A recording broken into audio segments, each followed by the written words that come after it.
Naka-blinking siya guys, tapos ang sitwasyon ganito.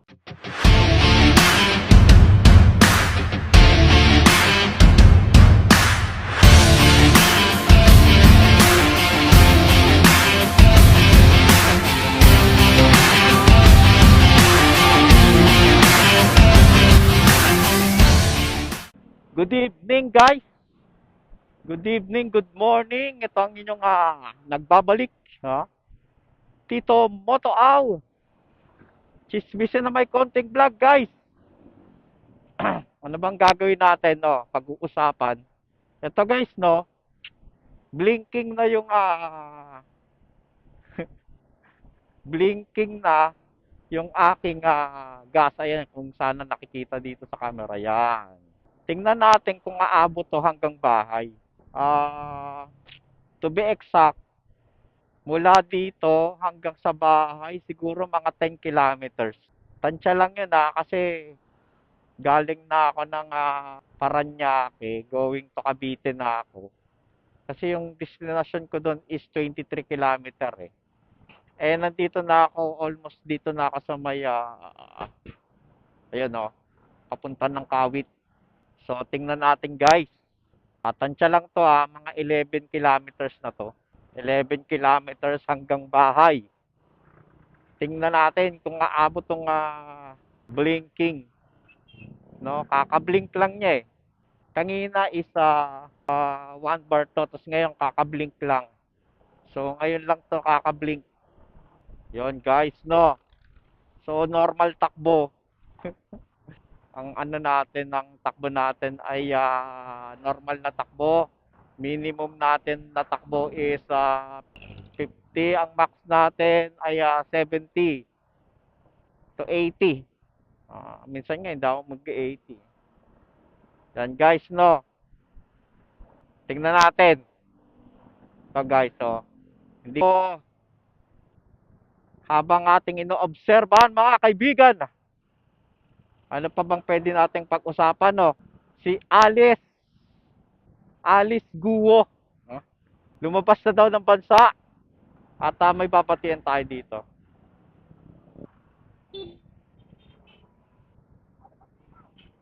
Ang ating office mate, kami nagtagpo pa dito mga kaibigan. So yan guys, blinking. So hopefully hindi tayo magtulak. Hopefully hindi tayo magtulak. Kasama to guys. So tingnan mo yung pile up ng traffic. Kabiblink lang niya. Yun nga guys, no. Nagtataka ako guys. Paano nakawala si Alice Guo? Paano siya nakalayas, guys? Yun eh. Paano siya nakalayas? Paano nakalayas si Alice Guo? May whole departure dapat yon nung July pa daw. Lupit no, guys. Iba talaga pag pera ang pinag-uusapan. Well, sa aking opinion, guys, no. Wala, ganun talaga. Tingin ko, syempre, malaking malaking sindikato ang Pogo, di ba? Grabe, no? Sayang. Yung Pogo pa naman, guys, kaya yan tinayagan dito para magkaroon ng maraming trabaho ang mamayang Pilipino, no? Kaso nga lang, ginamit nila sa illegal, no? Ginamit, kumbaga parang kumuha ng legal na lisensya, pero kung tama ako pero hindi yun yung ginagawa nila, no. I mean, electronics gambling. Pero may mga sideline na magpapa-opisina ng ibang scammer, no. Pero ang license nila gaming, online gaming, pero yung opisina nila mga nang-i-scam. Maraming nababalita ang ganun guys, no? Tapos mga kapwa nila Chinese, 'di ba? May mga tinotorture pa nga daw eh. Grabe, no, kawawa, no? Ang laki ng factor ni Alice Guo kasi naging mayor siya eh. Mayor sa doon sa lugar na 'yon. Sa Bamban ba? Tama ba? Banban? Bambam? Bambam? Ayun. So, wala tayong magagawa, guys. Ano na lang tayo. Ganun ka na lang. Hay, Pinoy nga naman. Ayan, guys, no. So, ayan, no, blinking pa rin. Yan. Tapos, hindi ko ginagamit nga pala yung auto. Ito, yung auto shutdown. Yung A. Ayan, no, yung A. So, malapit na tayo. Yan, papasok na tayo ng Cavite. Cavite, Cavite, ang lugar ng maraming kabit. Joke lang. Cavite. Bakit kaya na pinangalan ng Cavite? Saan kaya nag-exist ang pangalang Cavite? Kasi hindi naman siya K. Letter C siya, no? So ngayon guys, no, update ko lang kayo sa nararamdaman ko sa makina. Iba yung ano niya no? Ay hindi, lubak pala yun. Kala ko ano pumupugak na Na-try ko na to guys, isang beses. Kasi kakablink lang niya. So sabi guys, pag blinking na daw, reserva na nga to. Abot daw to ng 11 kilometers, parang ganon. 15. Yun ang aking, kung tama ako Hindi kasi ako nagbabasa ng manual. Ano, kasama pa yung ganitong sitwasyon na traffic ko. So hopefully, umabot tayo guys. Yan. Marami namang gasoline station dito. Wag lang tayong magtutulak. For the sake of this vlog, para magkaroon din kayo ng idea yung mga ka-ADV natin dyan. Oh. Ka-ADV, ka-motorist, ka-rider, kung ano man ang itawag natin sa inyo. So, share ko lang to, no?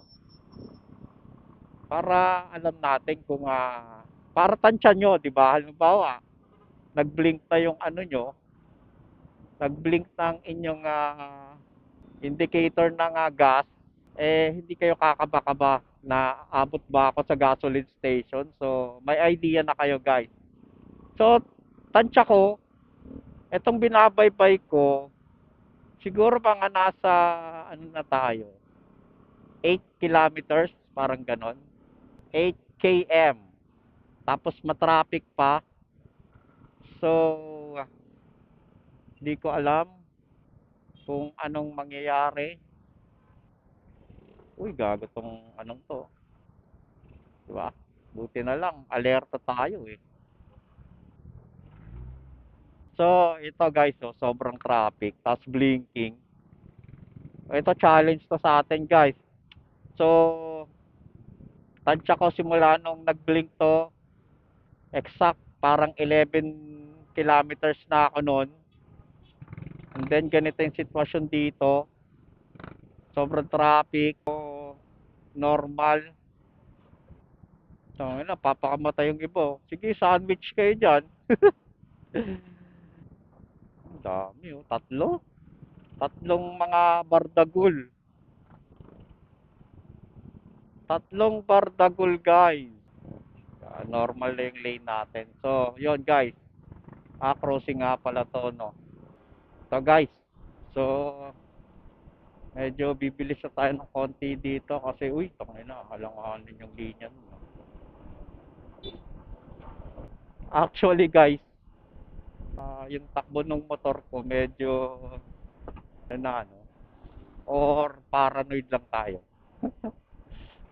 Kung makaabot ako neto, may gasoline station na doon guys. So, I think, makakaabot tayo guys. Ano na to siguro mga 5 kilometers na ako Tapos, hindi tayo maharurot. Kalmado lang ang buhay. Kahit nakatakas si Alice Guo. Diba guys? Actually, nabasa ko sa Facebook. Facebook no? May lumabas na balita, nahuli yung kapatid ni Alice Guo sa Indonesia. I think siguro Si Alice Guo, kung saan man nagtatago, eh mahuhuli din yan. Anong gagawin natin, guys? Anong gagawin natin? So guys, blinking. Pag ganito kasi kalaki guys, kailangan natin lagpasan ito eh. Kasi magsasuffer tayo dito. So malayo na siya guys. Tsaka tayo papasok dito. Yan. Yan guys, no. So, blinking pa rin. Malapit na tayo. Lapit na tayo guys. So, ang layo ng ating lalakbayin is almost 11 kilometer. 11 kilometer ang ating starting point. Doon nag-start mag-blink ang ating indicator. Yes. Kapit na itong motor na to, no? Titingnan natin kung bogol naman eh. Kaya minsan no, nasasabihan tayong kamote. No, katulad niyan guys, no. Naka two wheels ka kasi. So, syempre dapat ang lagi mong goal is ka matumba. Uy, gago to, biglang nagpreno. Kaya kailangan lagi mong uunahan at di naman kailangan hanggat maaari, nasa unahan ka eh. Kasi, uy, yan no, katulad niyan no. Kailangan lagi kang nasa unahan guys. Yan guys no. So, konti na lang guys, malapit na tayo sa ating destinasyon. Yan no, katulad yan guys oh, nakakadisgrasya yan eh. Kung mabagal ka magpatakbo, dapat nasa kanan ka lang. Kasi hindi, ito, tingnan mo si Kuya, layo ng distansya niya. Tapos hindi mo alam kung nagpepreno na siya, di ba? Kakapain mo yung galaw niya eh. Yan o guys, sa sobrang traffic. Kasi maglo-long weekend guys.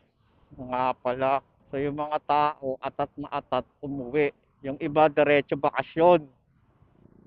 Papunta yata ito ng mga, kasyunan na. Kasi pag ganitong oras, hindi pa traffic dito eh. Basta lagi kang nasa unahan eh. Kasi, akala nila kamote ka mag-drive. Pero, pag sumunod ka kasi sinundan mo yung, takbo ng mga four wheels, madidisgrasya ka guys eh.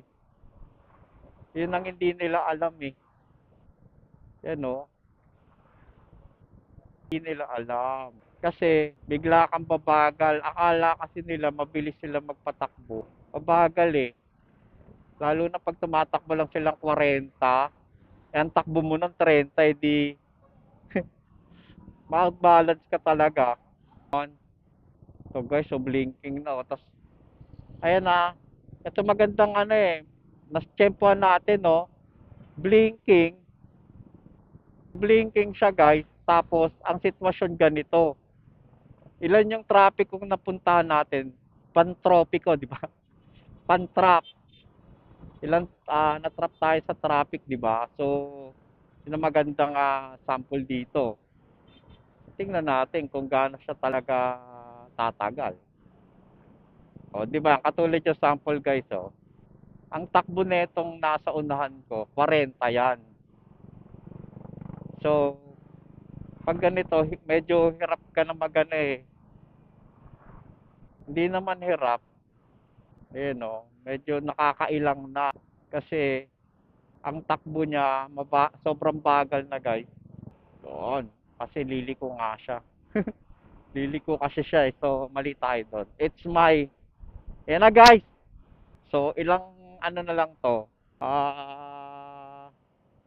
Ilang kilometer na lang to ay so mga na lang to 1 km. Tama ba ako? 1 to 2. Oh, di ba umabot? So guys, so aabot to sa bahay. Oh, di ba? Abot siya guys, oh. Blinking. Tingnan natin, di pa tapos ang baka pagdating doon magtulak tayo. Yan guys, so blinking yan walang daya yan guys. Natsyempohan natin, ganun. O, layo pa na ito. Well, mahigit pa yata 2 kilometers to eh, no?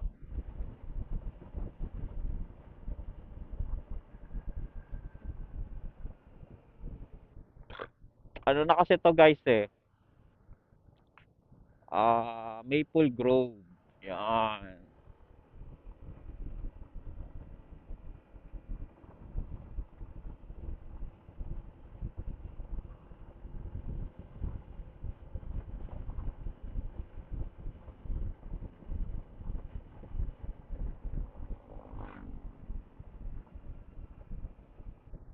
Normal naman yung takbo niya guys. Hindi pa naman siya, ano, akala ko lang, ano, sa daan pala yon. Mga lubak-lubak. Napaka-sensitive ng ating suspension. Yes, stock pa to guys ha. Nga pala itong gamit yung ADB. Stock lang to guys. Wala pa akong binubuting-ting dito kahit ano sa makina ha. Ang in-upgrade ko lang dito ay ang ano, tawag dito, yung apakan niya. Tapos, nalagyan natin ng utility box. Yun lang. Bukod doon, wala na guys. Super stock to guys. So, yan. Malalaman nyo kung matipid. Kung bibili kayong ADB, yan. Pag kayo na bahala mag-decide. Kasi itong ADB, kaya nga ADB Adventure, di ba? So, kung trip mo nga mag-akit-akit ng bundok, maganda. Maganda siya. Pero ang suggest ko lang guys, no, kaya pala yung iba nagpapalit na ng suspension. Masyadong matalbog yung suspension nito, yung stock. So, na-try ko na eh. Ang bilis ng balik niya. Agresibo. Tingin ko pag may angkas ako, tatalsik eh. Masyado siyang agresibo guys. Oh, hindi ko lang alam baka ina-adjust pa to. Itong Showa. Yes. Kaya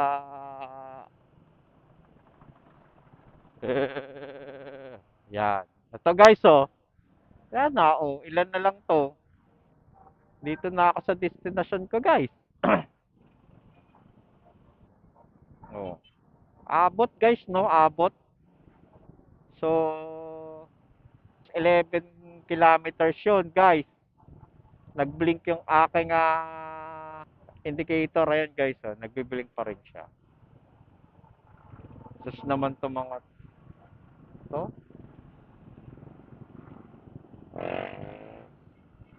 Yan guys. So, ito na guys. So, nag-blink siya. Exact, hindi naman exact. Almost 12 or ay 11 to 12 kilometers yun guys. I'm sure of that. Ha? I'm sure of that eh, no?